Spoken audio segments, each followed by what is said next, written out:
All right, I think it's time, so we can start today. Welcome back, everybody. Thanks for joining us online.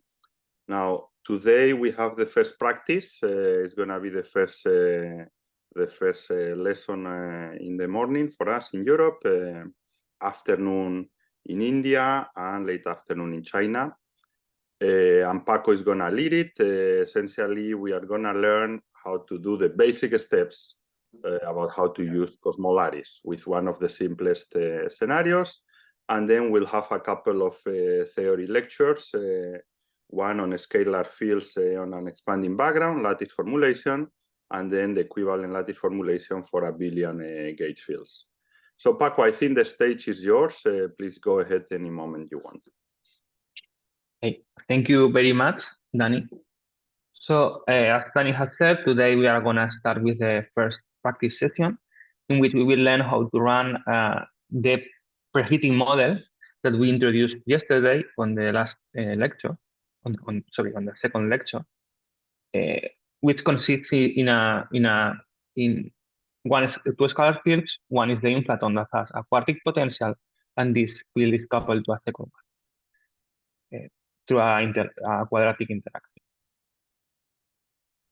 So the idea is that I will just give a 10-15-minute presentation about how to, with basic details of how to implement a model and choose the parameters of your simulation. Then I will just do a live demonstration of how to download, compile, and execute the code. This will also take approximately 15 minutes, I think. And then the rest of the session, you will be on your own. You will try to run the code, do some plots, and the idea is that we will Danny and myself and other users of other developers and users of CosmoLattice will be here just to help you answer all the questions that you might have. So basic instructions to download CosmoLattice. I will do this on the live presentation, but basically you just need to, in order to download the code, you just need to go to the terminal and just write this in the terminal to download it from the Git repository. You can also, you have the slide uploaded in Indico, so you can just also download the slide and just click here, and it will give you, it will direct you directly to the link where you can download the code. The prerequisite to run CosmoLattice, for at least for Mac OS or Linux, is basically to have installed a CMake, version 3.0 or above, and a C compiler, which would be G++ version 5 or above, or Clang version of 3.4 or above. You will also need an installation of the fast Fourier transform, which deals with these Fourier transformations of the lattice within position and momentum space. But this packet in particular, probably many of you don't have installed. You have this. So even with the code, we provide a script so that you can download it. So you can install it without very easily, just writing one line in the command line. I will also show you how to do it. Then just if you want to use CosmoLattice in parallel, if you want to do real big simulations, you will definitely need. You need to have an MPI compiler, and then, but this is optional for now because in this school, I think we will just focus on serial simulation. And then optional, you can also have HDF5 and PFFT. HDF5 is used to plot three-dimensional figures of your field distribution or your energy distribution. I think Ken Marshall in the lecture 8, I think on Thursday, or 9, I don't know which one. But on Thursday, I think he's going to comment out how to use this HDF5 to plot these figures. But this is optional. We don't need it to compile the code. And then we have PFFT. PFFT is an implementation of the Fourier transform that goes beyond FFTW3 and allows to parallelize the code in multiple directions. In principle, this is also optional. You have more information on requirements and how to install the different compiler, the different programs that you need in the Appendix A of the user manual. So I recommend that if you have problems, just have a look at the appendix because it's very complete. And then we have also uploaded to Indico two notebooks, one mathematical notebook and one Python notebook, that will allow you to read the output file that CosmoLattice produces. This is these text files. Right? And basically, these notebooks, what do is to read this data and plot figures. I will also show how to use these notebooks in at least the mathematical notebook. I will teach you how to use it also in the live part of this session. But you could also download these notebooks right now. Very well. So when you download CosmoLattice, you will see the following folder structure schematically, right? This is a diagram, but basically inside the CosmoLattice folder, you will see first the dependencies folder. This dependencies folder is basically where the scripts to install all external libraries are available. Like for example, if you want to install the fast Fourier transform that I was mentioning you before, then it's here, the script. You just go to dependencies and just write a simple line that I will show you, and then this downloads the fast Fourier transform. Okay, so hopefully and this also works for the HDF5 and PFFT that I was mentioning you before. So hopefully you don't need to go to the website where these packages are provided and just download them from there. You can just do it. You can just install them from the code. Paco, one question. Yes. Are you gonna show on live a demonstration of how to use any of these scripts?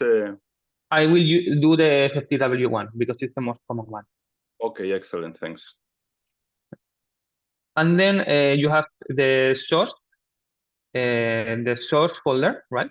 And then in the source folder, you will see inside the source folder the models folder where all the models and input files are provided. In fact, here we will have the file that implements the lambda 5 to the 4 file model. And then we have include, and inside include, we have also two folders. We have the template folder, which deals with these technical details, like parallelization, Fourier transforms, memory. So this template part of CosmoLattice corresponds to the functions that in principle you will not need to edit unless you are an expert user. So these are here. Here we have mainly the black boxes that Danny was mentioning in his introduction. Okay? So in principle, this is the most complicated stuff, right, to understand. And in principle, you don't need to go into to edit anything of this. And then you have this Cosmo interface, which has basically the cosmological implementation. Like for example, the equations, initial condition, outputs, the definition of the derivatives. So basically, all of this is the part which is written more in such a way that is closer to what you would write in a piece of paper, right? So the language is more similar to what a physicist will deal with normally, and this is much easier to edit. Okay, so for example, you want to change the particular field equation, or you want to change the spectrum of initial conditions. All of this is in the Cosmo interface, and in principle should be easier to edit than, for example, anything that is in template. So in this session, we are gonna learn how to simulate this model that I introduced yesterday. Just two scalar fields with a potential, with an interacting potential, which is formed of pi to 10. One is the lambda 5 to the 4 term, which corresponds to the inflaton potential. And then we have the quadratic interaction between the inflaton phi and the total field chi. where G is a dimensionless coupling constant. So just to start setting up notation, we have two scalar singlets in the model, phi and chi, and we have two potential terms. The first term is the potential, the second term is the interaction. So now, as I shown yesterday, you need to write this model in the CosmoLattice using these program variables. All right. So in the program variables, remember that we have consisting like in a dimensionless redefinition of time and space. This is program time, this is program space, and also consists in a rescaling of the field amplitude. And we need basically to choose alpha, which is a number, and omega star, which is a energy scale, and f star, which is an energy scale. So as we discussed yesterday, the best choice, most convenient choice, is this one, f star set to the initial amplitude of the inflaton, which is phi star. Phi star will be the amplitude of the inflaton at the end of inflation. Omega star is set up to the initial frequency of the oscillations of the inflaton, the square root of lambda phi star, and alpha will be 1. But in principle, you can choose any other program variables and the code should work. Okay? This is just the choice that we are going to make because this is more convenient. So basically, just substituting this here, we have the program variables in which CosmoLattice works. We have the program time, which corresponds to a rescaling of cosmic time, then program space and the field amplitude. And then we need to write the program potential, which is the potential, original potential, divided by f star squared omega star squared. And as we shown yesterday, we have that the program potential can be written this way. This is the first term, this is the second term. And Q is E squared over lambda, the resonance parameter. So we are going to call this first term B tilde 0, and we are going to call this term B tilde 1. So this superindex tags the potential terms. And the good thing about this model is that this is already implemented in the code. So you, in principle, don't need to edit any file. You can just download the code and run it. So basically, you need, when you want to implement a model, you need to deal with two files, right? One is the model file, and the second is the parameter file, right? The model file contains, the basically here in the model file you write the potential, the derivatives, and basic stuff of the model, and the parameter file is a text file that you use to input parameters to the code. So each time you change the model file, you need to compile the code again. But if you change the parameter file, you don't need to compile again. So for example, you want to do two runs, one with one resonance parameter, for example, q equals 5, and then another one with q equals 100. You don't need to compile the code twice. You just compile it once, and then you can change the parameter file as much as you want. So I will guide you through the structure of these two models. Let's start with the model file. The model file is typically called the model name.h, the header file, and it follows a very simple structure that you can easily edit. You need to fix first the number of scalar singlets, which is 2 in this case. You need to also give to the program the number of potential terms that you have. We have two terms, term 0 and term 1. Term 0 it will be the inflaton potential. Term 0 will be the inflaton potential, and term 1 will be interaction. Then we need just to give the model a name, right? And this name must match the name of the file itself. Okay? Whatever you put here, we put here L54. The name of the file must be L54 today. Then we can define model parameters. For example, here I have defined G and lambda, which are the coupling constants in the potential, and then Q, which I will set to be G squared over lambda. Then you can, so basically in the input file, so you can use this parser function, okay, to read the parameters that you have in the input file, and then this function will read them and just assign them to the variables. So for example, if I will show you now, but in the input file, we will have lambda equals 10 to the minus 14. So this function reads what you have in the input file and assign it to the variable that you have specified. So this is a very easy way of passing any parameters you want to the code, right? You can have 20 parameters, and you can just use this parser function to read their values from the input file. Paco, one clarification, no? The name of the variables here, do they need to be the same as in the input file as it's in this example? No, not necessarily. You can have, so what you have here, so this basically reads the name that you have in the input file.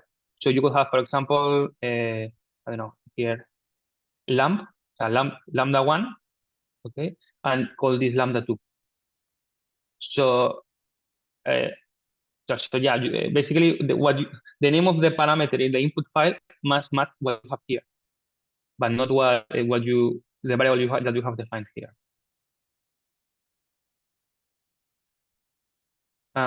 So, and then we can also use this parser function to read for the initial homogeneous components of the field.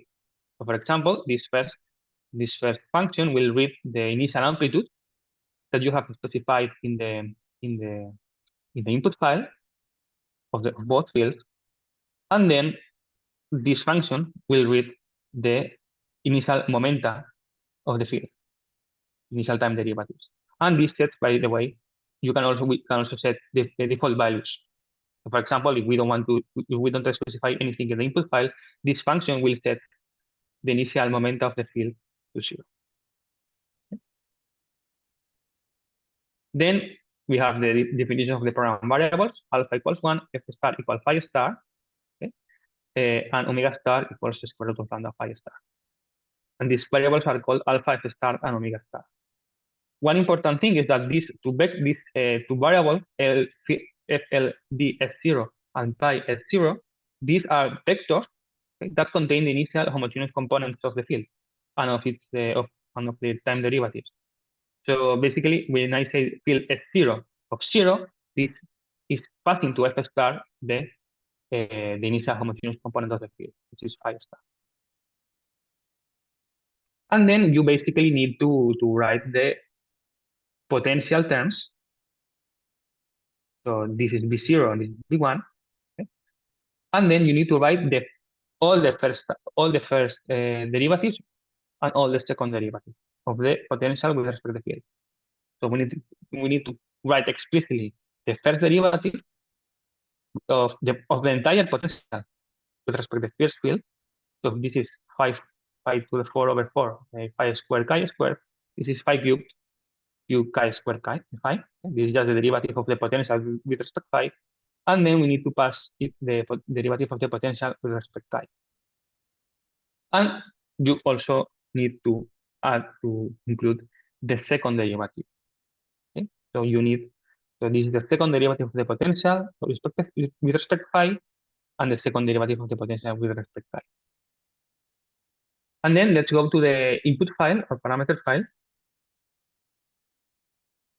And this, as I have said, this is used to pass the parameters, to the code.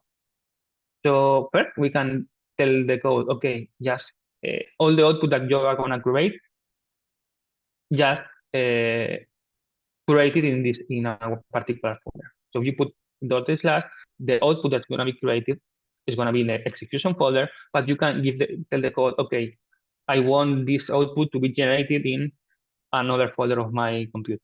then you just write here the path, and that's all. Then you can also tell the code you want expansion of the universe or not by setting true or false to this parameter. You can also tell the code which evolver you want to use. I think we will cover this in more detail after the break. But basically, you can tell the code that you want a second order velocity Velet algorithm, VB4, fourth order velocity Velet algorithm, VB6. So this sets up which algorithm, which evolution algorithm you want. We will cover this in more detail in the next lecture.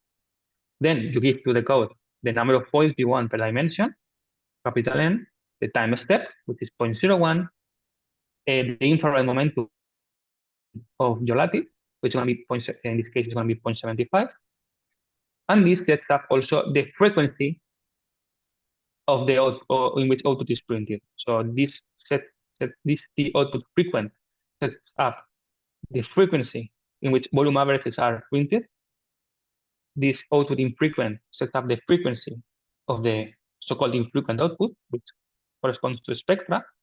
It's important to have this much larger than this because plotting the spectra is typically something which is much more time consuming than plotting a volume than obtaining a volume average. And then we have the final time of our simulation. Okay? And it's important to remember that all these terms, time step, infrared cutoff of the lattice, and the frequencies, and the final time, these are written in program unit, not in physical unit. These are in program unit. And the rule of thumb is that if omega star is set to approximately to the oscillation frequency, these numbers will be close to 1. This is due to the way that program variables are defined. So you can see that these numbers are of order 1 more or less. No? Well, 0.1, 1. I think we have a question here. Yes, Paco, I was going to tell you there's a question. Antonino, you can unmute yourself. Yes, thank you. I wanted just to ask you, where is this file.in in which folder? You really can put it wherever you want. This one in particular, it's inside model, the models folder. I will show you now in the live demonstration. In any case, but in principle, you can just have. I mean, you can put this file wherever you want, because then when you execute the code, you are gonna give to in the execution line, give the address where this file is. Okay, thank you. But this file in particular is provided in the models folder. I will show you now. What else? You can also tell the code which type and version of power spectrum you want. We discussed this yesterday, and you can also go for details to the technical note 1. Then you want ask the code to evolve also the gravitational waves and which projector you want to use. We will cover this in more detail in lecture, I think it's 6. And then you give the code. Basically here, you give the code the initial amplitudes and momenta of the different fields. So this sets up the first field, the initial amplitude of the field to be 5 times 10 to the 18, and the giga electron volts, okay? And the second field to have 0 initial homogeneous amplitude, okay? And the same for the time derivative. The initial amplitude is in giga electron volts. The initial time derivative is in giga electron volts squared, okay? So unlike the other, unlike the previous parameters, electron volts. I think there is another question. Yes, Paco, you can question. Hello, am I audible to you? Yes, I can hear you. Yeah. So in the initial, page number 3 in your presentation, you have told about the Cosmo interference, where you have mentioned that cosmology implementations like field equations, initial conditions. So whenever if I write a model of inflation, for example, the example you have shown L54, suppose I want to write a model of my own. So do I have to worry about this Cosmo interface folder where you have defined all this cosmology implementation, field equation, initial condition, etc., or do I have to only write these header files in the model else No, directed not on at all.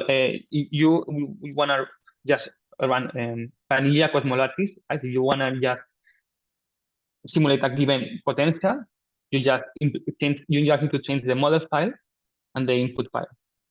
Okay, so I don't have to Cosmo worry about interface- this. Mhm. No, the Cosmo interface is you only need to change the Cosmo interface if you want to, for example, change the equations of motion that the code is solving by default, or you want to change the initial spectrum of fluctuations. So if you want to change, you change the Cosmo interface, you want to change the basic functionality of the code, right? But just to run a simple scalar model, you don't need with the equations of motion that I have just shown and the initial conditions that I have just shown in the previous, then you don't need to change the Cosmo interface. I see. So you were mentioning this VV2, VV4. So these kind of are handled by this Cosmo interface, I believe.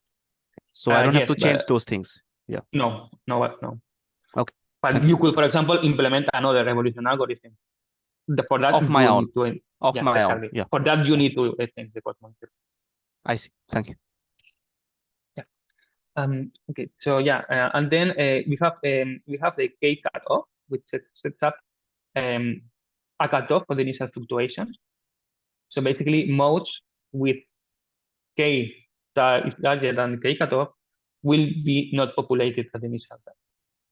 Okay, so this is, for example, you want to have you impose a spectrum of fluctuation, and you want to impose a cutoff such that you don't want fluctuations at larger scales, then you can use this parameter. And this is in program unit. So this K cutoff 4 is in program unit. Yeah, and finally, you can just pass model parameters, which you must have defined in the model file as I shown you before. So here I have, as I was mentioning you before, I passed the value of lambda, which is 9 times 10 to the minus 14, and q, which is 100 in this example. And as you shall see, when you compile and execute the code, it will produce a series of files. The first file is the model name.info, which provides basic information about the run.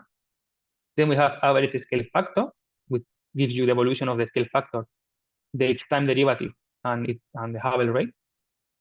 We have then the average scalar, which gives you for a given scalar n the evolution of the volume average of the field amplitude squared, and the root squared.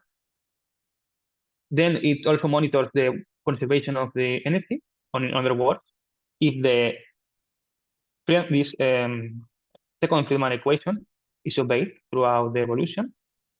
So remember that we are using the second Friedman equation to evolve for the field dynamics. So we can use the first one to check if the simulation is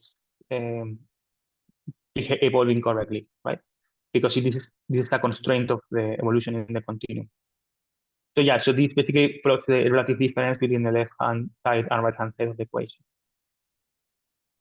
Then it plots also the different energy components, the kinetic and gradient components associated to each of the fields that you have included in the model under the different potential terms and the total energy density. And then it also plots the spectra. So there is, you have 4 fields, you will have 4 files with the spectra of the different of each field in each file. And it provides, for example, the spectrum of the field and the spectrum of the time derivative of the field. Also, it provides the particle number. So, and it's important to emphasize here that all of this output is in program unit.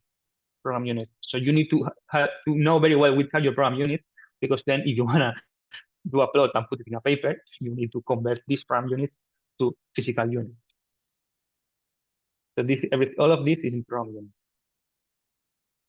Okay, so I think with this we have finished the introduction to the code. So I think we can jump to the live presentation, but I think there is a question.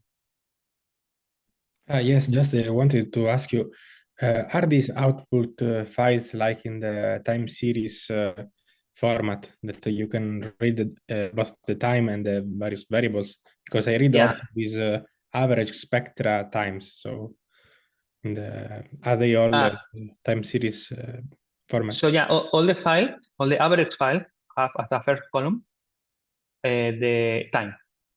Okay, as you can see, so you can easily see the time that corresponds to each line. And then the only one that doesn't have the time associated is the spectra file, because the spectra files, like we can see it now later now when I do the presentation.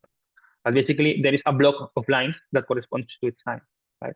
So there is I don't know, if you plot the 10 spectra, and you use 120 points in the lattice, then you will have a block of 100 lines which corresponds to the first spectrum, and then a block of 100 lines that corresponds to the second spectrum. So we thought that the best way of knowing at which times you are plotting the spectra is to have a separate file with the spectra times, with the times of the spectra. I don't know if I have answered your question. Oh, yes, thank you. I think we have another question. Go ahead, please. Hello, can you hear me? Yes.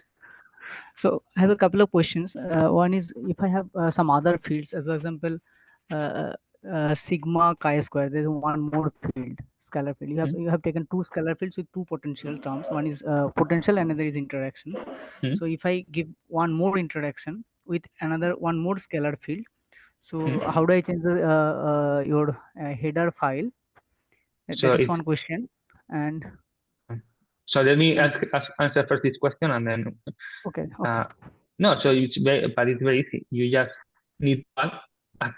So you have these two functions, right? Potential times 0, potential times 1. So you just add a third function, which is potential times 2, with a third. Paco, let me just make a remark. I think the best practice to do what you are saying is to copy paste this, and then you modify the new one. No, don't lose the structure of what you have already. No, just create a new one for a new model. No, and then you do what Paco is saying. Yeah, exactly. The idea is that you copy this model and you just edit to whatever you want. So use this as a base. But yeah, you will just add, you just need to add a new function. Sorry, what? With different tag. I mean, tag 0, tag 1, and then tag 2, as for example. Exactly. And the second question is, I mean, where does this equation get solved? I mean, if I want to change some equations in the background equation of motion, as for example, suppose some decay term, that phi dot term, if I want to incorporate in this, in the evolution equation. So where does this, where to change basically? If you only change the potential, it's okay. You just need to change the model file. But yeah, I understand. If you want to change the equation itself, you want to have another term. For example, you want to add a friction term to a radiation background, for example. You need to go to the Cosmo interface. You need to go to the Cosmo interface. There is one file which implements what we call the kernels of the different functions, of different equations, and you need to change that. This is a bit more advanced, so perhaps we can. If you are interested, I can show you how to do this in the practice session when we are answering questions. Okay, thank you. Yeah, I think it's a very good question, but of course it's like the next level, no? Like the gray boxes we were talking about yesterday. So maybe for the moment we stick to the simplest things, no? Simple user level. But eventually, of course, if you want to modify that, you have to go to the other modules to where the dynamics is encoded, no? As Paco is saying. Yeah, we can give some examples, at least to show you how the actual dynamics is encoded, and hence that'll give you the idea how you can change it. So do we have another question? Oh, this is the other one. Okay, so I think we can go to the live demonstration. I don't know how am I going on time. I think. You've been speaking 35 minutes, so I don't know if that's good or bad. Well, it's more than I expected, but I think it's okay because I wanted to show in detail. It's good because there are questions, which is precisely the point. And people should really ask whatever doubt they have. Don't be shy, please. Exactly. Okay, very well. So, so remember that you have all of this in the Indico. Okay. So there are basic basic. This is a series of steps that you just need to write into the terminal just to compile and run the code with this model. Okay? So I recommend that you write now in the practice session and see if it works. Hopefully it should work. What I'm gonna do is just to show you live how this works. Okay? Let me remove this. So let me first open a folder. Okay? I'm in the desktop of my computer. So I'm gonna just create a folder, okay, which is called CosmoLattice, okay? And I'm gonna open the terminal within this folder. All right. So I mean, let me know. So as I'm gonna manage several windows simultaneously, if for some reason the screen is the font size is too small or you don't see it very well, just let me know. Okay. I will try to have everything with large font size. But yeah, just let me know if there is any problem. Okay, so yeah, we are inside this CosmoLattice folder, right? So I want to download the code. So I just type the first line, which is git clone https://github.com/cosmolattice/cosmolattice.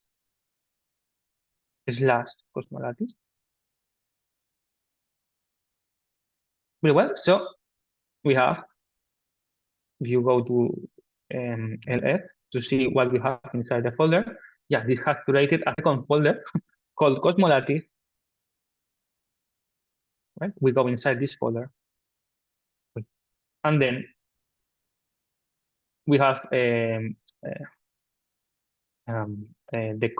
program. Okay, if you go, let's see this from the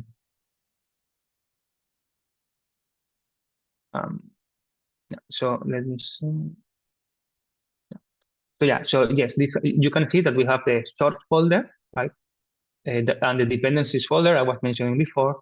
The dependencies have these scripts that allow you to install different scripts, and then you have the source file, where inside the source file folder, so you have the models, okay, which implement several models, and for example, we have here the lambda 54.h model, and this is exactly what I was showing you in my presentation. So this is the same folder that I was showing you. So you wanna, for example, implement add to this potential a new interaction term. You can just copy paste this file and edit to whatever you want. And then inside the parameter file, we have the different parameter file associated to this model. In particular, we have this l54.in, right, which has exactly the parameters that the parameters that I was just mentioned in my presentation. Okay. So I think what I'm gonna do first is just to run the code. Okay. I wanna just remove this. I'm gonna just run the code. Sorry, compile and execute the code. Let's go back to the root folder, the CosmoLattice folder.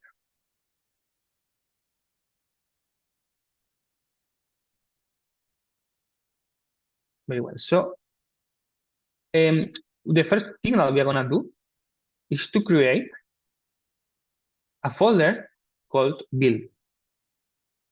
Okay. We have created this folder called build. Here in this folder is where we are gonna compile the code. And let's go inside build. And then we just let me finish this and then I answer questions. Okay? Now, and then basically when you have created this build folder, we just need 3 lines to compile a code. The first one is this CMake minus D model, the name of the model that you want to run, /. This gives this tells the code which model you want to simulate. And this, when you write this is going to create a series of files here associated to this CMake. Very well. This is the first line. The second line that you need to write is make CosmoLattice. So first you use CMake to tell the code which model you want, then you type make CosmoLattice, and this is going to compile the code.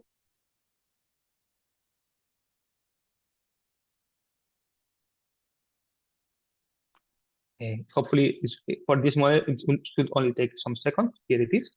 And you can see that this process has created inside build an executable folder, which is called L54.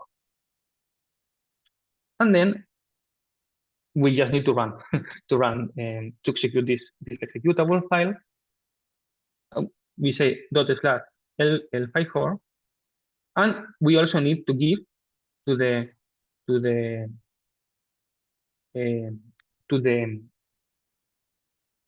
program the address of the input file,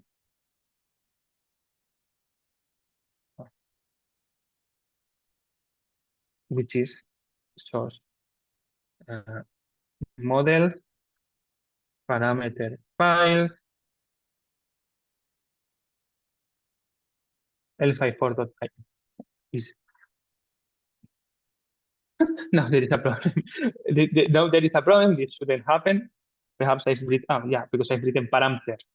It's parameter file L54. And now you have the simulation going on. Very well, right? And this is giving you how many steps has the program executed, how many time steps, and you have here the current time that is being simulated right now in production. So you can see that this has created a series of text files, that then you can read and plot, and then use this data to plot fields. Paco, for example, one question, sorry, because we've been here already for 45 minutes. Shall we make a small break now and then you continue showing this afterwards, or what do you... That's fine, we can do a break, but I think we can answer first this question that was pending. Yes. Is that part of the official break or not? Still, we can make it part of the official break. Okay, so we are on break if anybody wants to go for a coffee and so on. Okay, thank you. I wanted to ask you, does the build folder have to be named the build every time? Or if you want to do many runs, many different models, we can...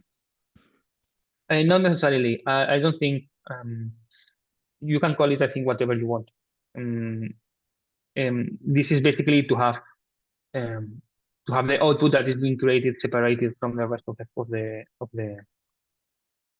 folders. So yeah, I don't think you need to call it build. In the example, we just call it build. Okay, so I just have to... Where do I have to modify the name build if I want to call it another way? Well, I think you can, when you do this process of creating the build folder, you just can call it whatever you want. And that's all. Because I don't think that you are going to refer to that folder in particular later on. You can make a folder with any name you want, Antonino. It automatically knows where to put the output files. Do you need to account that in the input file, there is a parameter that allows you to tell the code where you want the output printed.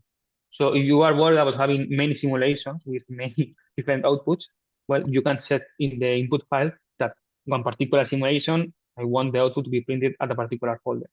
So, for example, one thing that I do is to have a, for example, a subfolder here called output one, I don't know, and one subfolder that I call it output two, right? And I just have two input files telling two different input files telling the code to print the output first in this folder and the other one in this folder. Okay, thank you.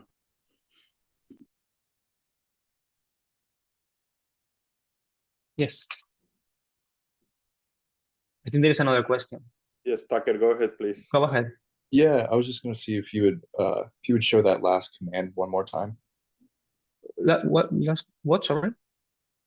The command that you typed in to do that first run. Can you Yeah, show it's what this that one. is? It's this one. Okay. But thank you. remember that all this is in the slide. So in the slide there is this series of instructions you can follow very easily, and I'm copying literally, but it's there. So you don't need to thank you. memorize anything. May I make a suggestion, Paco? Because I see there is a bunch of questions. Why don't we take really 5 minutes break for you to really rest, and then take the questions, because after all, now we are going to let them asking the questions or running by themselves, and there are going to be more questions. So That's fine. That's fine. Yeah. Sorry, because I cannot see how many questions there are. Let's reconvene, guys, like literally in 4 or 5 minutes, and then we address all the questions, starting again maybe by Take's question, so we can show the lines. Okay. See you now. Very well. Thank you.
I'm sorry, do you hear me?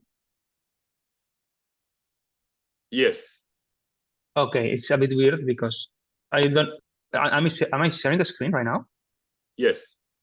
Okay, because I, for some reason, there is typically a green, frame that I know that I'm sharing the screen, but I cannot see it right now. I see. So I didn't know if I was in Zoom or not. Yeah, you are fully connected, sharing screen Right. and voice and image. Yeah. Perfect.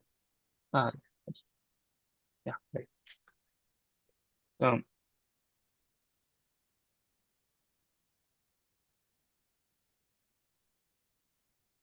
So this break was fine because the simulation has ended.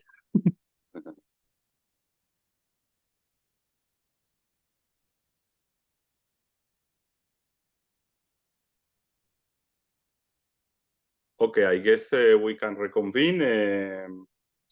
So yes, maybe give 1 more minute if so, but Give me 1 minute. yeah. There were a bunch of questions. Okay.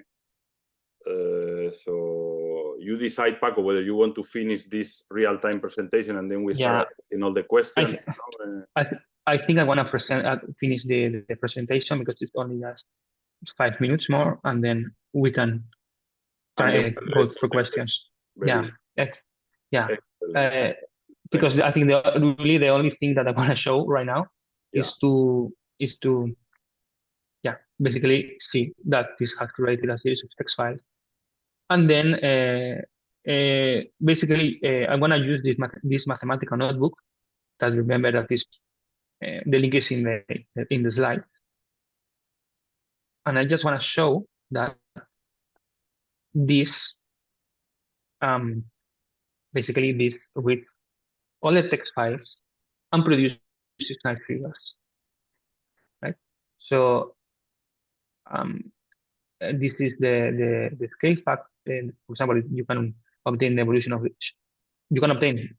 scale factor, the time derivative, the averages of the inflaton. So I don't want to go into details because if you go to the slide, let me find them. If you go to the slides, there are several proposed exercises, right? And the first exercise is precisely for you to run the model with the default parameters that are provided in the input file and to plot figures for all quantity.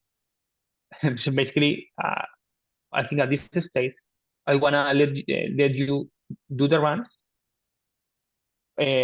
plot things, plot different quantities, and ask any question that you might have. There is one thing missing that I haven't done. Show how to install the Fourier transform. Okay, so let me show this because typically, if you run CosmoLattice in a cluster, for example, you already have a installation, the Fourier transforms installed, right? But for example, if you are in your personal computer, typically you don't have them installed, right? And this, perhaps when you when you compile the code, you will have errors, right? So if the error is associated with you not having installed these Fourier transforms, as I was saying before, it's easy because you can just go to the dependencies folder. Right? We can go to the dependencies folder, and here there are several scripts that install different packages that are needed for the code, for some aspects of the code. And if you want to install the fast Fourier transforms, you can just write this command, right? Bash fftw3.sh my fftw3, okay? Which is the line is here, okay? It's in the instructions in the slide, and this will install you the Fourier transform. So if you go to dependencies, this is going to create this folder, my fftw3, where the Fourier transforms are being installed. So I'm saying this because this is typically the most common problem when compiling CosmoLattice. And I think I have finished with my live demonstration. Okay. So I think Excellent, Paco. Thank you very much. And I think there are people actually running CosmoLattice having expected trouble with the input file that we provided by default. that's right. Thank you for Comment on that. Maybe you reminding want me. to comment on that right ahead. Yes. Yeah. So yesterday we found out that in the version of CosmoLattice that we had until yesterday, the parameters that you have in the Lambda 5.4 input file are not correct. Like they are correct, but for example, the time step is very large. So you will see an error after a very 5 or 6 units of time. So yeah, what you need. So we corrected this. So in the current version of the code, you can if you download it now, it should be corrected. But if you don't want to use, if you don't want to download it again, you can just change the input file to correct the parameters. And in that regard, in Indico, in the schedule, we have included. Can you so we have loaded. Paco, can you show this and then you open Yes. the file? Yes, 1 second.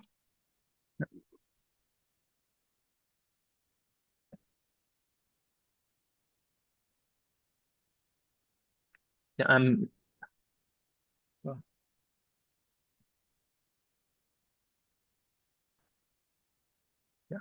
so if you go to our Indico website, you go to the timetable. If you go here in the practice session 1, you see the attachments. You have here this file l54.in, which is corrected. So if you are having this problem, just change the parameter file that you have by this one, and the simulation should work. And maybe I think it would be interesting. We can explain why it was failing, no? Precise. Yeah. So I don't have the one here right now, but I think the main issue was that the time step was set up to be 0.5. And if you go to the slide, the time step that I was using to run the simulation was 0.01. So the time step was 50 times larger than the one in the wrong parameter file. The time step was 50 times larger than the one that actually is used to run simulation. So this highlights, if you want, one of the points that was discussed yesterday, which is, you have to choose judiciously what is your time step that needs to verify certain conditions. Adrian was discussing one of these conditions at the end of his talk, which is the CDF condition, in which you need to verify that your DT time step in your time variable, it is at least smaller than dx over square root of 3, because we are in 3 dimensions, typically as much smaller as possible, okay? And if you don't, then you're gonna crash. So you see, the code doesn't do magic. You have to choose in a clever manner what are your lattice parameters, no? In this case, lattice spacing, time step, etc. And you see, we choose it wrong, as it was by accident in the file we were given by default. Then your code crashes, okay? Whereas you just correct that, then the code runs perfectly well. Good. There were a bunch of questions. I don't know if these questions were mostly related to this or not. I think Tucker was asking, certainly, if you could repeat what are the commands, to do. Well, I don't remember what was he asking exactly. Maybe Tucker, you want to repeat your question, maybe, and we take it from there. I was able to find the slides, so it's. No, I didn't mean that question that you asked me privately, but you were also asking about the commands before, no, in the console or not? Yeah, I was just curious what the full command was before he ran it, and then he put it back in there. So. Okay, so that's solved. Yeah. Good. Okay, so please raise up your hands if you have questions or problems with your runs.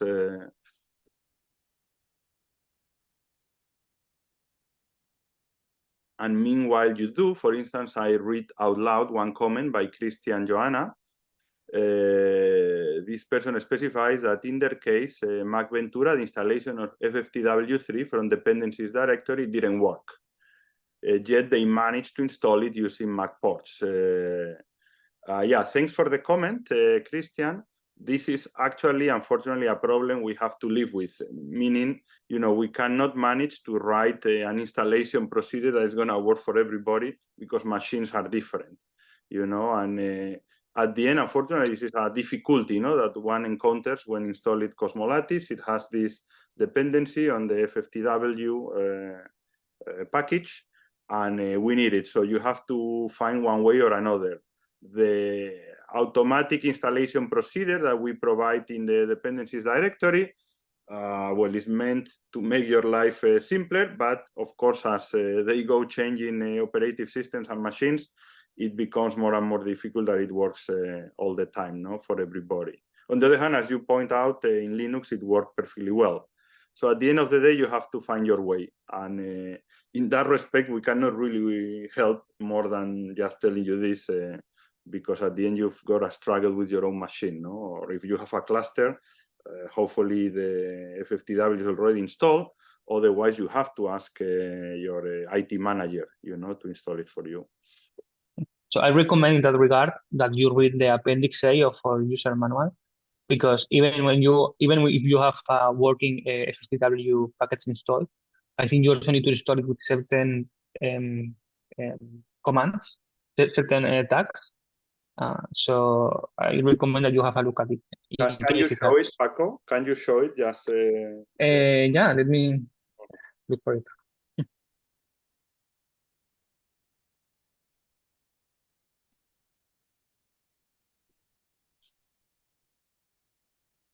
Yeah, Antonino points out that using Homebrew, he managed to install correctly FFTW. That normally works well. That's right.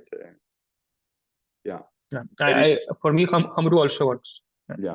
There is a question from Ahmadullah, but let's wait 1 second that Paco can show what he's referring to of the appendix of the manual, because I think it's a pretty nice source for you to have in mind.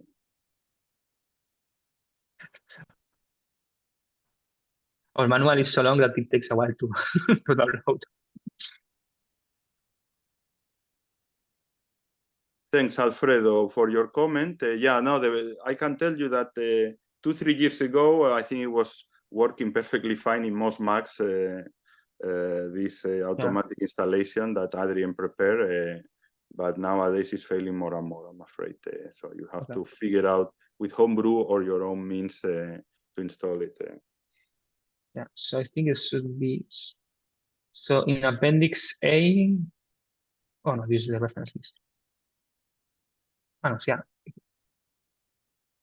Oh, because I'm sorry, this is not the correct archive.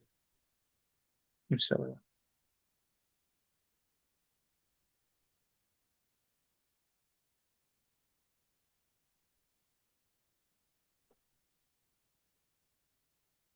This one. So this is the user manual. Sorry, I was looking into the theory. Okay, remember the archive number is referred in my intro. Okay, you can find it there. So yeah, so basically here you have Appendix A installation, and everything is explained in detail. And 8.1 is the FFTW3. So it explains you, well, how to, all the details on how to install the Fourier transforms, both in serial and also in parallel, right? So this is this would be interesting to discuss. If you want to use the scripts provided with the code, if you just want to do serial simulations, you need to write this command that I have just done. But then if you want to run parallelized simulations, you need to write the same, but you need to add this command here, which is parallel with this slash. Basically, you need to add this flag. If not, it will not work.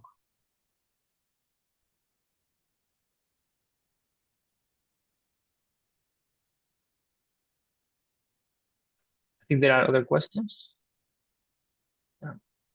I'm just looking. Yes, there is a question by Ahmadullah. So please, you can unmute yourself. Go ahead. Yep. As I asked earlier, can you please show us where the equations are getting solved exactly in the Cosmo interface or something? Yes. So if we go to source, include, I mean, it's gonna be a bit. Source include Cosmo interface. You have here definitions, which basically have definitions of different things, like the of the energy contributions, how negative derivatives, the terms of the Gauss laws. Here you have definitions of quantities, and then in evolvers you have the different evolvers implemented, and in kernels you have the kernels associated to its field equation. So I mean, the problem right now is that we haven't introduced yet what is a kernel, right? So I think in order to understand this, I think we need to wait until the lecture of Jorge, to the next lecture, right? What can I show?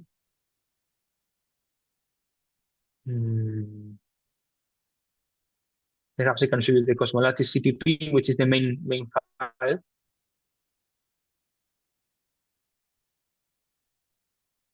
Yeah. So you can see, for example, in the CosmoLattice.cpp, which is the main file, you have here this main loop, right? Which basically this loop is a time evolution over all the time steps, right? And at its time step, it calls to this evolver.evolve function, right? Which basically deals with the evolution of the field. And if you go to this function, you will see the different equations of motion implemented.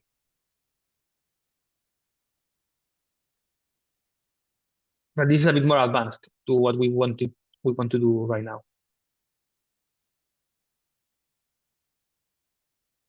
So if I want to add, or if I want to add some terms of, where to modify exactly? You want to add, sorry, what? Sorry. As for example, if you want to add some decay term or friction terms, so where to modify? So typically, I mean, we haven't written, we have not still dealt with evolution algorithms. So, but basically, this would require changing the kernels of the evolvers. So you go to kernels, you have the kernels are basically these are basically the source of the different source terms of the different equations. Right?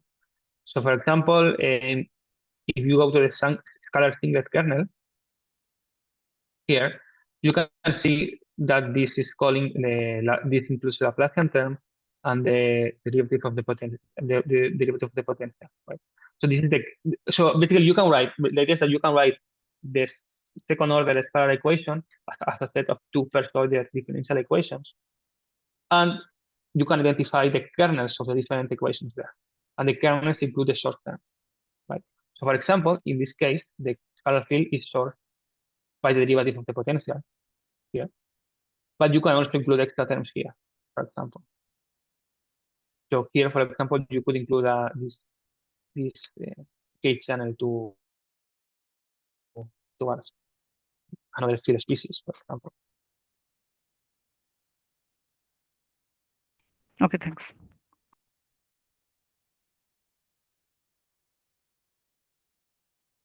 Guys, any of you trying to run? Do you want to share a screen maybe with the output you are getting? Yeah. So one thing is to compare. So if you go to the slide, one thing you could do is to compare what you are getting with the output that I'm showing in the slide. So so here you have different proposed exercises, right? The first exercise is basically to run the lambda 5 for model with the default parameters they have set. And here I'm just showing you the different outputs that I get, right? So one thing you could do is to compare this to what you are getting.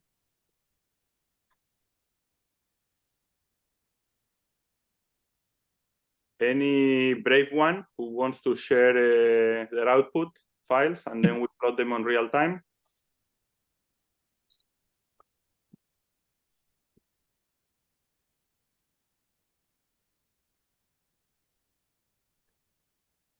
I'm trying to see. Yeah, so I think a relevant question, Paco, is by Taek Yu Lee.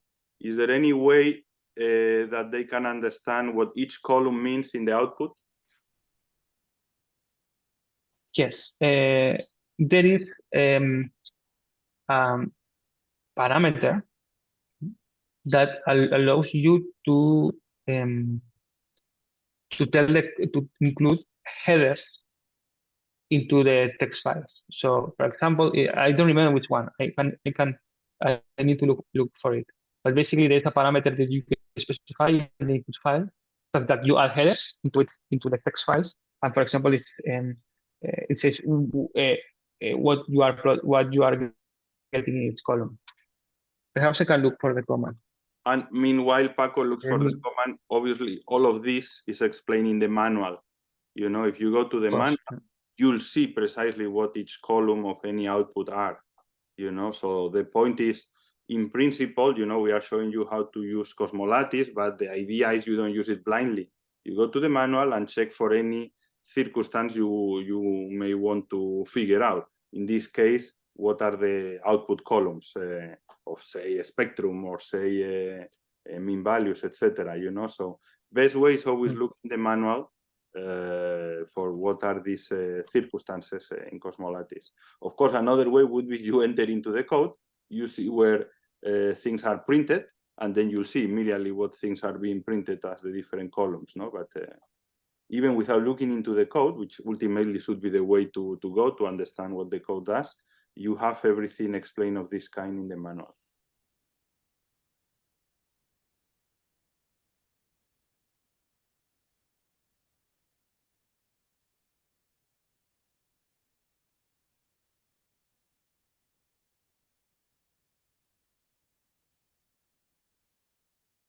Yeah.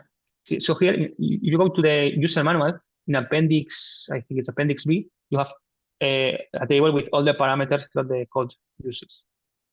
And then there is this parameter here, which is called print headers, right? And you would print headers equals true. It will print this header in all the input files. But if you do that, then you cannot use the notebook, the mathematical notebook I have provided to plot the figures, because then you have some text in the text file, and then it gets complicated to import the data.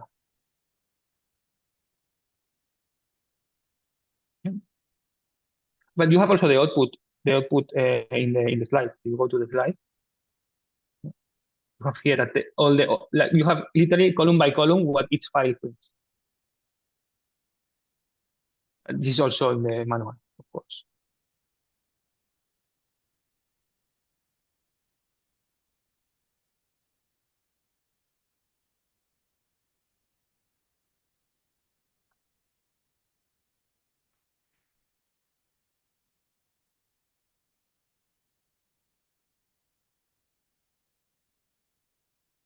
Okay, who among you has managed to run the code? Can you raise up your electronic hand just to have a feeling of how many have successfully run it? 2, 3, 4, 5, 6. Oh, very well. All right. That's a lot. Not bad, not bad. Good.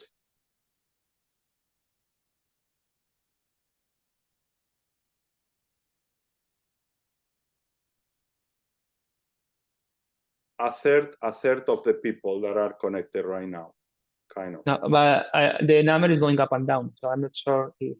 Yeah, but still a third. Well, third. No, but I think there are people who are raising their hand and then removing the hand. I see. Well, then it's difficult. I think, yeah. I have the feeling. Okay, a non-negligible fraction, whatever that is, but not everyone. Yeah.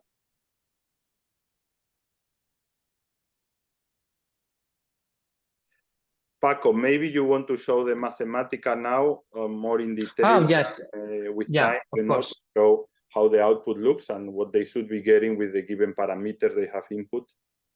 And Very well, yeah. maybe to give them an idea, even if we don't have the run right now, what would change if you start changing, for instance, KUV, number of points per dimension, etc. Yeah, of course.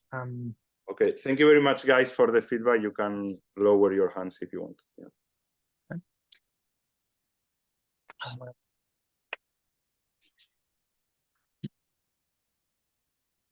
Yeah, so let's go over.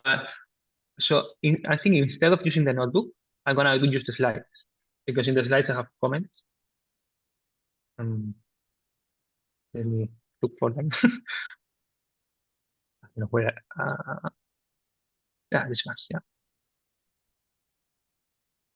So yes, I will explain a bit the kind of output that you should be getting, and these are the figures that I have extracted. These figures from my mathematics notebook, so they should be very similar. So the first thing you could see is you could check is the evolution of the field amplitudes, or the volume average of the field amplitudes. So here I'm showing in blue the inflaton, which is oscillating around the minimum of the potential, which is what we expect. And then in red, the volume average of the dotted field. And it's curious that it stays at 0. Why? But we should be getting an important excitation. Right? What's happening is that you are getting fluctuations, so the dotted field is developing fluctuation, right? But these fluctuations are going in opposite directions, with opposite signs. Like in some regions, the fluctuations are positive. In other regions of the lattice, the fluctuations are negative. So when you do the volume average, they compensate, and you don't see a growth in this figure. So when you want to check that you are pumping energy into the dotted field, you cannot look into the volume average of the amplitude. And I will show you this. Then we will show this growth in the energies. But first, let me. Remember, this is the physical amplitude. Sorry, this is the amplitude in program variables. So it's interesting to do a conformal transformation. So here I'm multiplying the field amplitude by A. Both field amplitudes.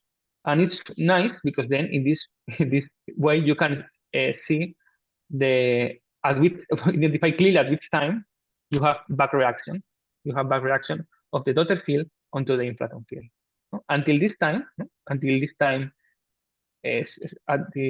70, before time 70, basically what you have, the dominant energy contribution is just the homogeneous inflaton oscillating, right? Sorry, But then, Paco, can you just re-explain again how do you see that this is the start of the nonlinear regime? I missed that. Sorry. You just yeah, I was just explaining this. Basically, is that when you do a conformal transformation before the onset of a nonlinear regime, the amplitude of the oscillations is constant. The amplitude, the envelope of the oscillations is constant. Right? Fair enough. And this is because basically you have a homogeneous inflaton field that is oscillating around the minimum, and the fluctuations that the field have developed are very, very small in comparison with this homogeneous amplitude. And what you are doing is rescaling out the effect of the expansion of the universe by Exactly. formal redefinition. So the amplitude remains constant until you feel that you've transferred sufficient energy to the dotted field. Yeah, that's clear. Thanks. And when this happens, the amplitude of oscillation of the inflaton, the amplitude of the oscillations of the volume average decreases with time. The best way to see this is when if we put the variances. You can, like here I'm showing the variance of both fields, right? You can see that the dotted field, the variance of the dotted field is growing exponentially, right? It's growing very, very fast. This and then eventually the growth saturates, and then it stays more or less constant. So this is the same time that I was quoting before. Before this time, you are in the linearized regime, but then after this time, you are in a nonlinear regime, right? So this regime, you can capture it with and then non-lattice techniques, as I showed yesterday. But this regime you need to capture it with lattice simulation. Okay? And it's very curious that there is also a growth of the inflaton fluctuation, but this growth takes longer to build up than the one of the daughter field. This is because it is the fluctuations of the daughter field that are backreacting onto the inflaton, and they are so basically the inflaton is the resonance of the inflaton is not very important. It's much weaker than the one of the daughter field. So the reason why the inflaton fluctuations grow is because they are getting pushed by the daughter field. Okay, so you can also plot the scale factor. It behaves as a radiation-dominated universe. In prime unit, in conformal time, this is conformal time, remember? In conformal time, a radiation-dominated universe corresponds to a linear growth of the scale factor as a function of time.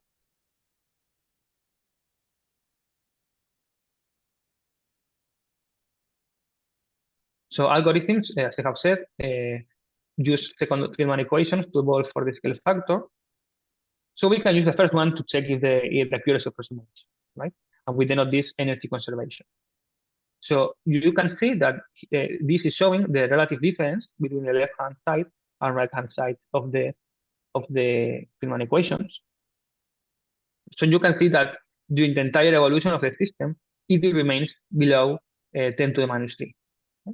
Only 10 to the minus 3 at very late times. So yeah, this is a way of checking that the time step that you have chosen for the simulation is correct. And you can see that if you reduce the time step, this constraint will be better and better preserved. Yeah. So we have good energy conservation. Also, it's interesting to test different algorithms, and we can use velocity-veiled algorithms of nth order, where n goes from 2 to 10. And as you increase the accuracy order, the energy conservation is going to be preserved better and better. So in this case, we have blue, red, green, blue, red, orange, and green, and light blue correspond to accuracy orders of order 2, 4, 6, 8, and 10. And you can see that as you increase the accuracy order, the energy conservation is better and better preserved. And in fact, in this case, for VB10, we basically conserve energy up to machine precision. So you cannot go better than this. This is plotting also the NC components, conformally rescaled by 8 to the 4, so that you ignore the effect of expansion, and you can see the same effect than in the variances. In this case, here in red and orange, the red cannot be seen very well, but yeah, the red and orange, you are showing the evolution of the kinetic and gradient components of the total of the daughter field. Right? So you can see that it's growing exponentially as we expect. And then it saturates approximately at a certain time, which we call the back reaction time. And then from here onwards, the nonlinear regime starts. And it's important to take into account that this simulation, in this simulation, we are only using 32 points per dimension. This is a really, really, really small lattice. Okay? It's 32 points. That so we have chosen the n to be 32, so that you can run the simulation in your laptop in just a few seconds, right? But in practice, this choice means that we are having a very bad infrared coverage. And the way of seeing this is precisely in the spectrum, right? Here I'm plotting the spectrum, the power spectrum of the daughter field, right? And different lines show the spectrum at different times, right? So it goes red, from red to purple. Red corresponds to early times, and then purple corresponds to later times, right, of the evolution. So you can see that at initial times there is this resonance band, right? Which corresponds to a resonance band of the Floquet chart I was showing you yesterday. But you can clearly see that there is really a bad infrared coverage. Take into account that in these infrared modes, we have very bad, with very low statistics. Right? So yeah, we cannot really see the infrared band growing, right? However, it's true that we have good ultraviolet coverage. And the way of knowing that we have good ultraviolet coverage is just by taking the UV tail, the UV tail of the spectrum at late times. We need to see the decreasing by several orders of magnitude, right? So that this ensures that the scales that we are exciting are well covered by the lattice. So basically, we want to, if we have more time or we have a more powerful computer, we want to choose to change to increase the number of points, such that that you have a better infrared coverage, but without changing the UV one. So basically, the way of doing this.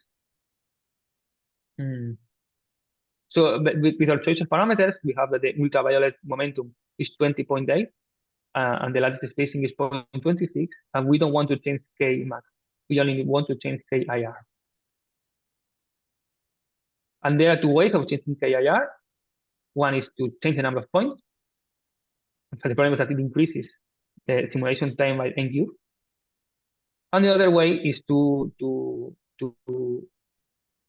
increase the lattice spacing, which also reduces the infrared momentum, but also reduces the ultraviolet momentum. Right? So yeah, basically the idea, what we're gonna do is to increase the number of points. Here we have a simulation with 32 points. Here we have a simulation with 128 points. And we haven't changed the lattice spacing, which means that the infrared momentum in this one case is 0.75, in this case is 0.188. Yeah, but the ultraviolet cutoff doesn't change. So you can clearly see here, no, that much better with this choice. You can clearly see the band a much better result, right? Yeah, but the problem is that the simulation time increases. Here is 17 seconds, and here is 697 seconds. So the simulation time, as you increase n, scales with n cubed. And still, and then like we can do the other things. That we can keep the number of points to be 32, but just change the lattice spacing such that we change simultaneously the infrared momentum and the maximum momentum. But then we have bad ultraviolet coverage. So this is not a solution. So yeah, this is basically what I wanted to show. So let me try to escape this. Yeah, I see there is another question, but and I was addressing also a question in the chat. Although I don't see the question now, it has disappeared, or maybe it was addressed to me privately, not sure.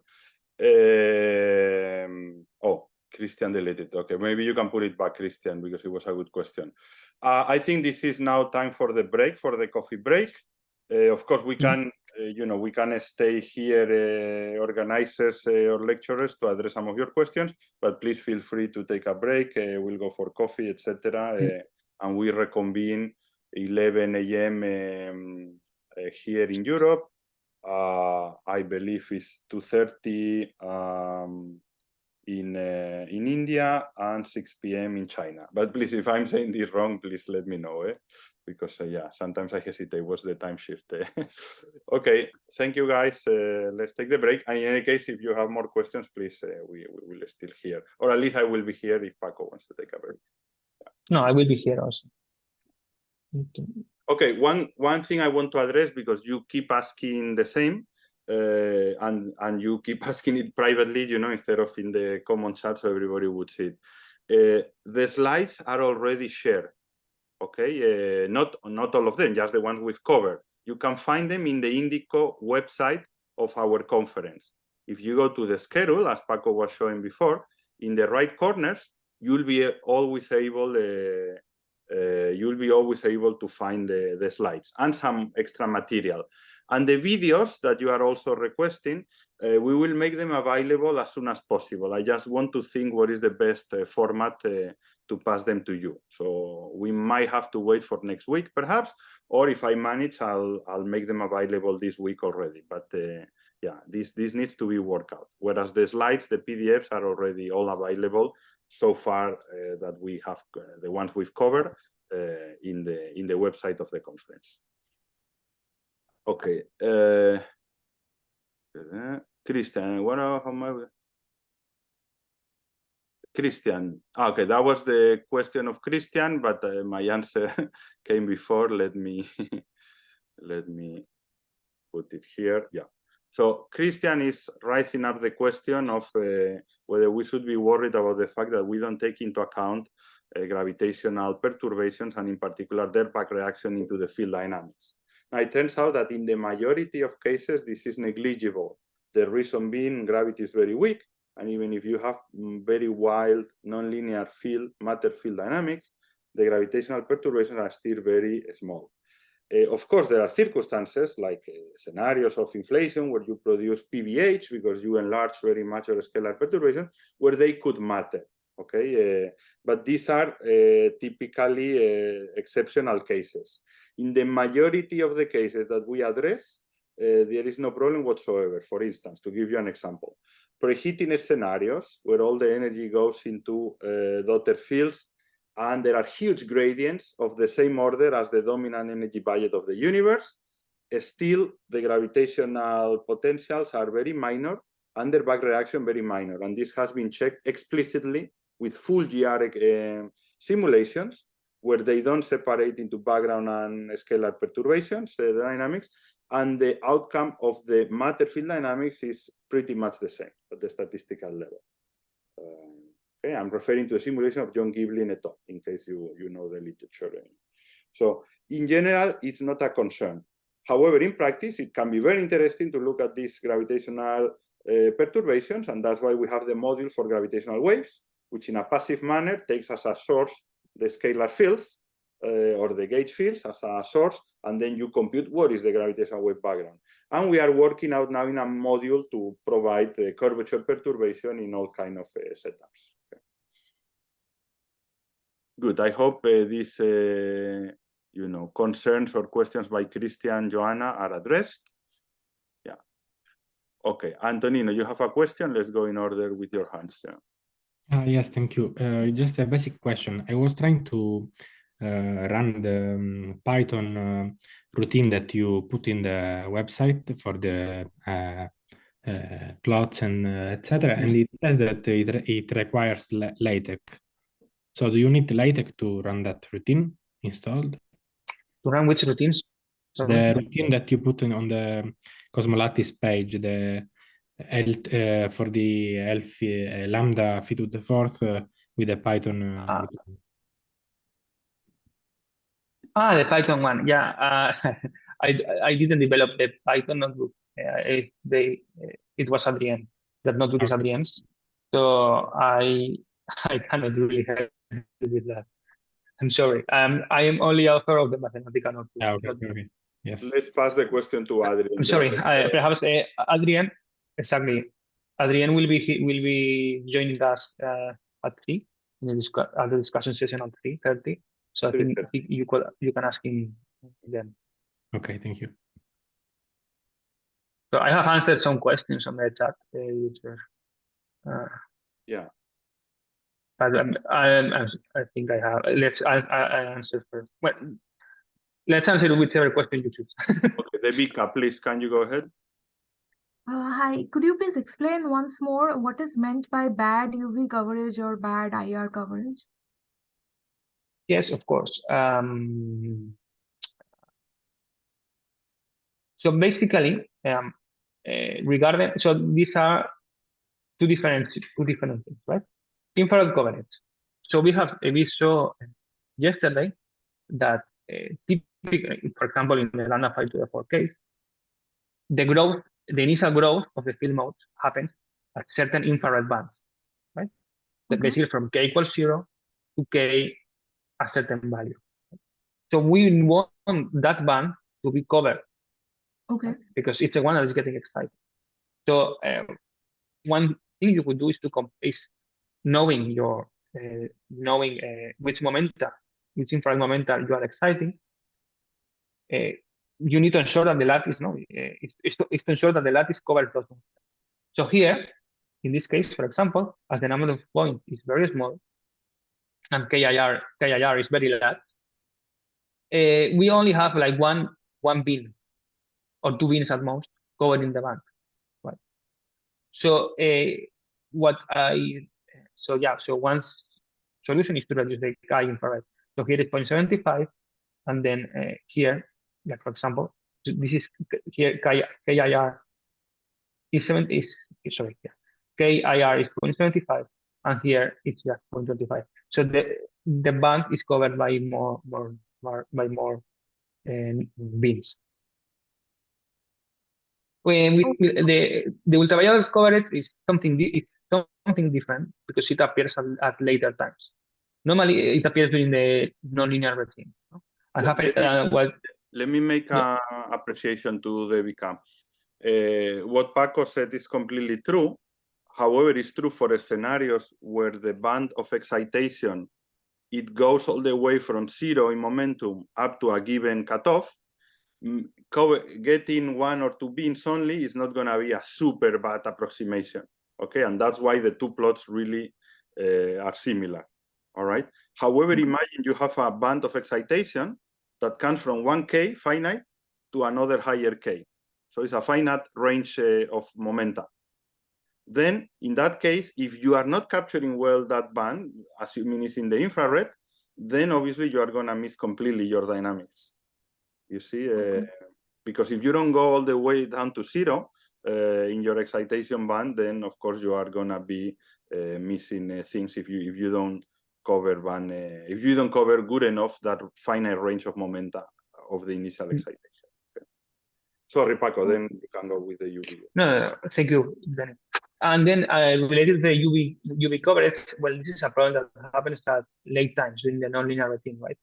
And it happens because when you enter into a nonlinear routine, what happens is that due to rescattering effect, this infrared band expands and propagates to the ultraviolet. So you can see it here, like, right? As time evolves, the spectrum moves more and more to the ultraviolet.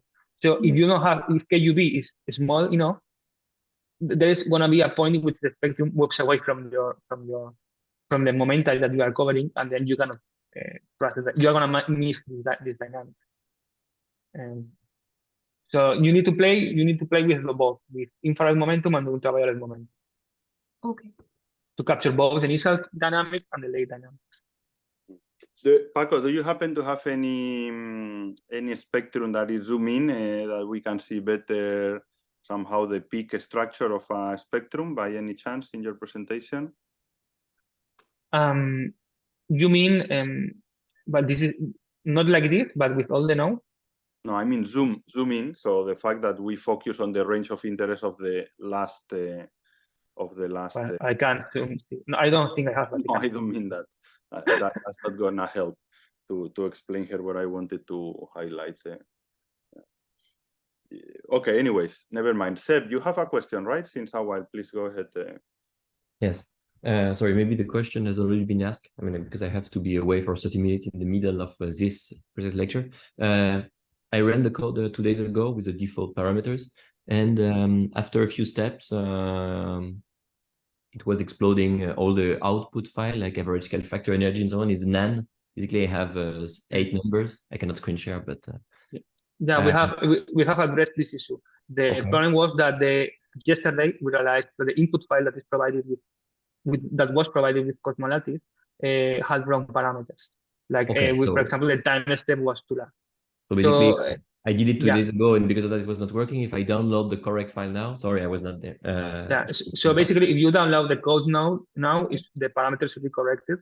But in any case, you can go to the Indico, yes. To the schedule, and there we have uploaded the correct input file. So you just need to change the file. I just need to change the file, the L5 in and so on. Yeah. .i. Right, only this one, and I replace it and it will work. Okay, sorry, I was not there. In any case, what was failing was the time step that was not correctly adapted. You know, we probably copy pasted from another case by accident. You know, but at the end of the day, what this means is for any scenario, you really need to have some handle of what is the right choice of time step, given a given choice of what is your K infrared and K UV. No, because defining K infrared and K UV defines automatically for a given number of points what is dx, and hence your dt has to be smaller than dx to some extent, you know, and otherwise the algorithm don't capture well the dynamics. Yeah.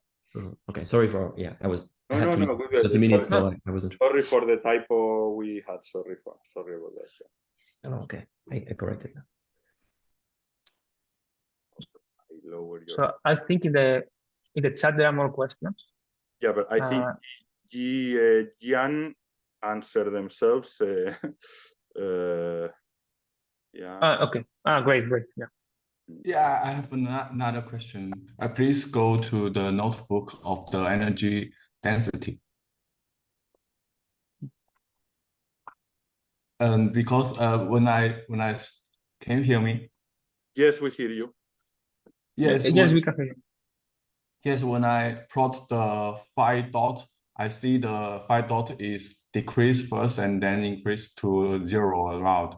But I see from the energy density of the kinetic energy of the phi field, it shows that it decrease all the time, not increase first due to the phi dot it decrease first.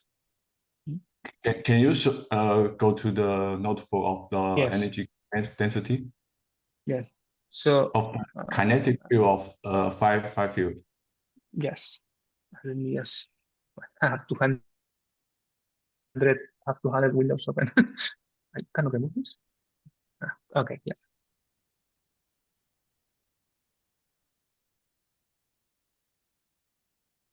Sorry, like. Yeah. Okay. So the time derivative. You mean this one, right? I mean the phi. Oh, sorry, the energies. Sorry, you were asking for the energy. Yes. Yeah, this one. Yeah. Yeah, I plotted set the RESC to be 0, so it means that I neglect the scale factor you increase here, and I plotted and the energy density, but the kinetic energy decrease all the time. Do not solve the increasement at the so you first say time. you are plotting, just tell me, I can plot it live. Just this, right? Just this time. Yeah. Let's do it. Oh, sorry.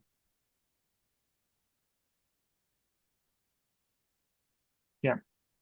Well, but yes. I think this is because you are not including so the energy density on average decreases at a⁻⁴. So this compensates. So it's normal that it decreases with time. Pardon? Can you say it again? Yeah, sorry, 1 second. Okay.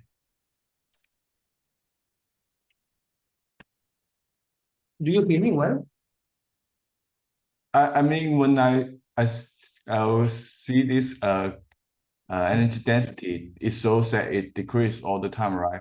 But at the beginning, the phi dot evolution will decrease from -0.5 to about -0.6. So it means that at the beginning, the kinetic energy should increase a little bit and then decrease. But it shows in your plots, the kinetic energy decrease all the time.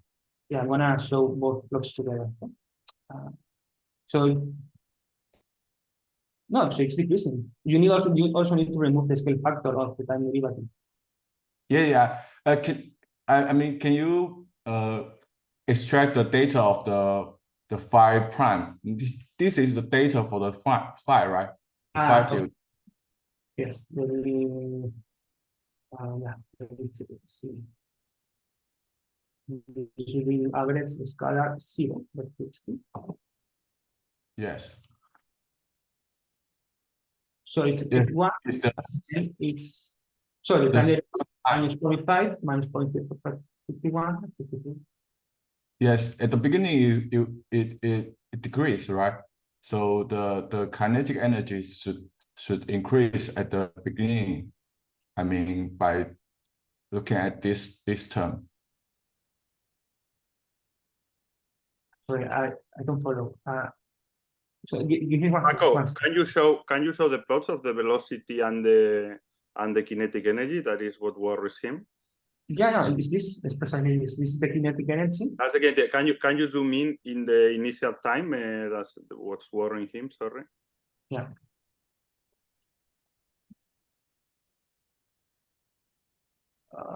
Yes, give me 1 second. You don't want to.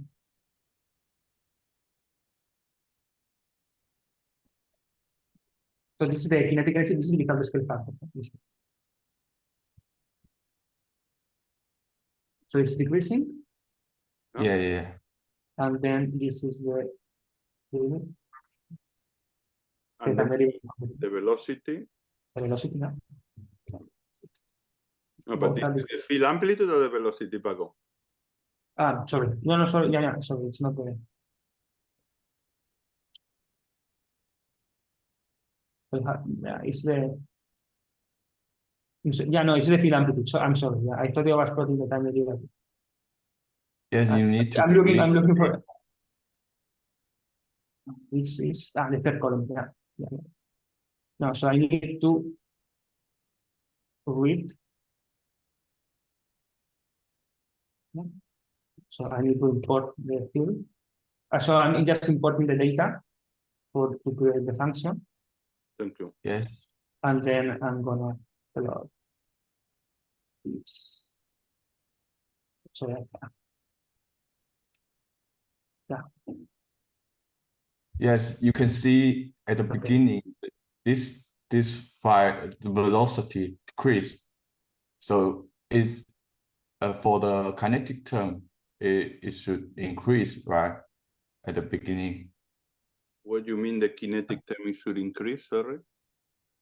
I mean the 5 prime square term of the. May I can comment something? I think it's the kinetic energy is decreasing because of the expansion of the universe. Because you also have to consider that there is this suppression term due to the scale factor in the kinetic energy. Yeah. Of the field. So that you should consider that too. Yeah. Thanks, Nico. No, that's for sure. But I still not following. I think he means that he sees that the derivative, time derivative of the field is increasing. So this should correspond to an increase in the kinetic energy of the field. So you mean the absolute value of the derivative field is increasing? That's what you mean, JJ. You know, sorry, who is talking now? Yes, JJ, Jiang. Yes, probably it's the scale factor thing, that the effect you are seeing there. Yeah. So I think it's this A to the 2 alpha here in the definition of the kinetic energy. Oh. This is increasing, but this is also increasing. So this effect compensates the point. Yeah. Okay. Thank you. But JJ, you can do the following exercise: multiply by A to the 2 alpha yourself, and you should see the correlation then between the two outputs, you know, because for sure they are sourced by the same function. Okay. Okay. Thank you. Please, don't have doubts about this kind of thing. Like, the code has been systematically tested, you know, it conserves energy, the dynamics go well. So when you see something like that doesn't match, it's because you are not looking at the right observables, you know, matching well the variables, etc. You know, something like that. Almost guaranteed, you know. Okay, Alexei, you have a question? Yes, hello, can you hear me? Yes. Okay, I have a question about the choice of evolver appropriate to a particular simulation, if that's okay. So I found the explanation around the energy conservation very clear, but it appears to me that the error is increasing with runtime. Yes. I was wondering, in your experience, if there is a sort of rule of thumb before I run a very long simulation, what evolver would be appropriate to faithfully capture that evolution of a given runtime, a given potential, or particular dynamics? Well, I think in my experience, typically if I'm below 10 to the minus 2, I'm quite happy. But this, I mean, this is something that you can check. Like you just take, I mean, don't focus only on energy conservation. Just do, if you're not sure, just do two simulations, increasing the time step and compare the output. If they don't match, it's because the time step that you have chosen is not correct. But yeah, typically, I think if the, in my experience, if the energy conservation is preserved up to 10, up to better than 10 to the minus 2, the simulation is typically quite accurate. Of course, lower, better if you have better energy conservation, the better is the simulation. I think, yeah, unfortunately, there is no clear rule of thumb other than trial and error and see for a given choice of lattice parameters how good you are conserving energy. And then it's very important to have in mind that energy conservation is even for the basic algorithms scales quadratically in dt. So if you decrease by a factor 2 your dt step, you are going to decrease by a factor, you are going to improve in a factor 4 your energy conservation, your balance of the Hubble law. So this means that if you do a run with a given, lattice parameter, say 128 points per dimension, and you were conserving energy up to 10 to minus 3 towards the end of your run, and now you want to increase to 1,000 points per dimension, and you know that's going to affect the quality of your energy conservation, you may want to decrease your time step and see a balance such that at the end the output still preserves to the level 10 to minus 3 towards the end of simulation. But I'm afraid it's only trial and error where how you can get these kind of things. There is no particular rule of thumb other than once you see the outcome, you start tweaking your parameters such that hopefully within one or two iterations you can choose the right ones to capture well your physics in your next simulation. Okay, thank you very much. Pleasure.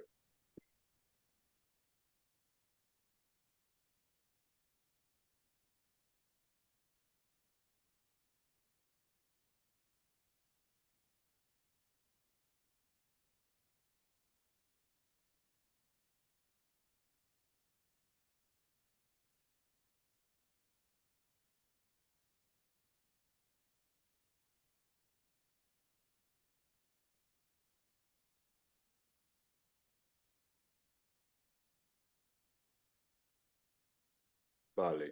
Well, it seems there are no more questions. We are approaching time. Jorge, are you around? Want to stop time? Yeah.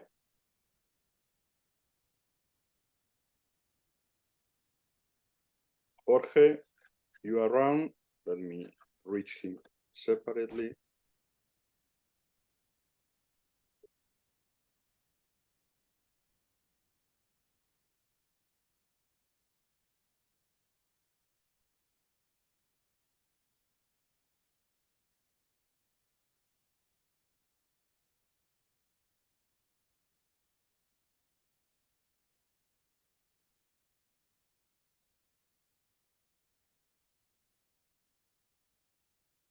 Okay, excellent.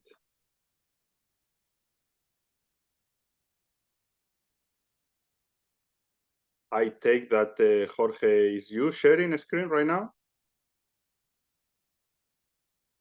Yeah, it's me. Can you hear me properly? Now I hear you. Yeah, let me make Before I sure wasn't hearing you, probably you were muted. the call.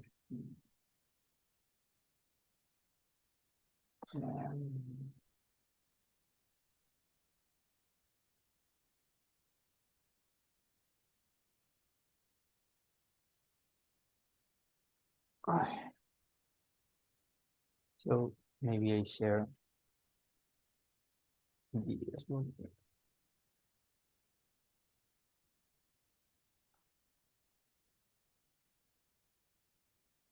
Okay, excellent. We wait 2-3 minutes, Yep.